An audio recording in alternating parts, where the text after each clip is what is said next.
नमस्कार। चलिए आज एक ऐसी कहानी में चलते हैं जो एक पौराणिक मणि, एक झूठे इल्जाम और अपने सम्मान को दोबारा हासिल करने की एक जबरदस्त खोज के बारे में है। जरा सोचिए, क्या अफवाहें और शक किसी की सच्चाई पर हमेशा के लिए दाग लगा सकते हैं? यही सवाल इस पूरी कहानी की जड़ में है और इसका जवाब हमें इसी कहानी में मिलेगा। तो कहानी की शुरुआत होती है एक चमत्कारी मणि से और उसके चारों ओर फैले एक बहुत बड़े विवाद से। देखिए, ये कोई ऐसी वैसी मणि नहीं थी। माना जाता था कि ये जहां भी रहे वहां धन दौलत की कोई कमी नहीं होती। लेकिन इसी चमक और लालच ने इसे खतरे का दूसरा नाम भी बना दिया था। और फिर देखिए कैसे कुछ ही दिनों में सब कुछ बदल गया। एक शिकार, एक मौत, और देखते ही देखते द्वारिका में ये अफवाह आग की तरह फैल गई कि कृष्ण ने ही प्रसेन को मारकर मणि चुरा ली है। ये समझना बहुत जरूरी है कि ये इल्जाम कितना संगीन था। ये उस कृष्ण पर लगा था जिन्हें हमेशा धर्म और न्याय का सबसे बड़ा प्रतीक माना जाता था। बस एक झूठी अफवाह ने उनकी पूरी साख दांव पर लगा दी थी। तो अब सवाल ये उठता है कि कृष्ण ने इस अपमान का जवाब कैसे दिया। उन्होंने गुस्सा या बहस नहीं की, नहीं, उन्होंने चुना शांति का रास्ता और सच्चाई को साबित करने का पक्का इरादा। कृष्ण ने भरी सभा में खड़े होकर साफ साफ कहा। उन्होंने ये जता दिया कि वो अपनी बेगुनाही सिर्फ बातों से नहीं बल्कि काम करके साबित करेंगे। उनका मकसद मणि हासिल करना नहीं बल्कि सच्चाई को सबके सामने लाना था। और बस यहीं से कहानी एक जासूसी अंदाज ले लेती है।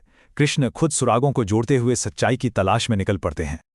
कृष्ण ने देखिए कितने सलीके से इस गुत्थी को सुलझाया।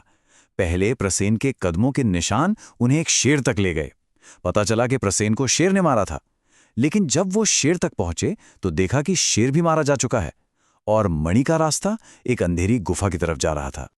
लेकिन उस गुफा में कोई आम जीव नहीं रहता था। वो थे जांबवान, रामायण के समय के एक महान और बहुत ही शक्तिशाली योद्धा। अब एक बड़ा टकराव होना तो तय था। और यही से कहानी अपने सबसे रोमांचक मोड़ पर पहुंचती है। दो महाशक्तिशाली योद्धाओं के बीच एक ऐसा महायुद्ध जो इतिहास में हमेशा के लिए दर्ज हो गया। ये असल में दो दुनियाओं का टकराव था।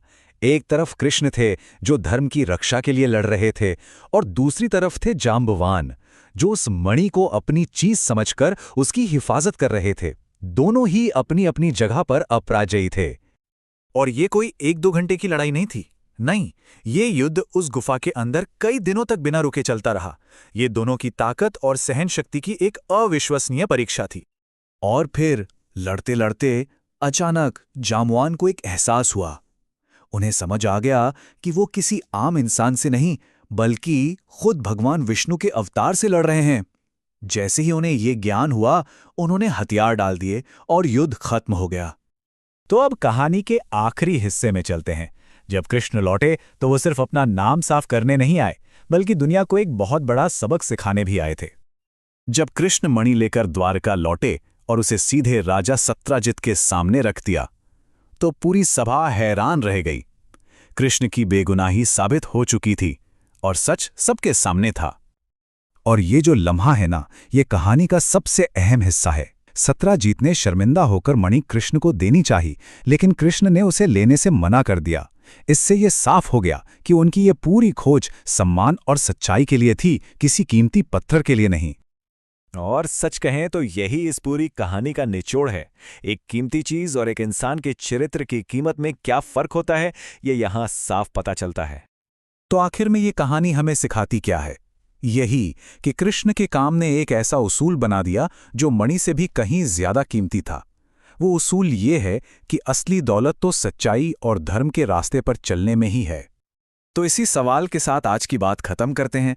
ये कहानी हमें याद दिलाती है कि सबसे कीमती रत्न वो नहीं जिसे हाथों में पकड़ा जा सके, बल्कि वो है जिसे अपने किरदार में बसाया जा सके।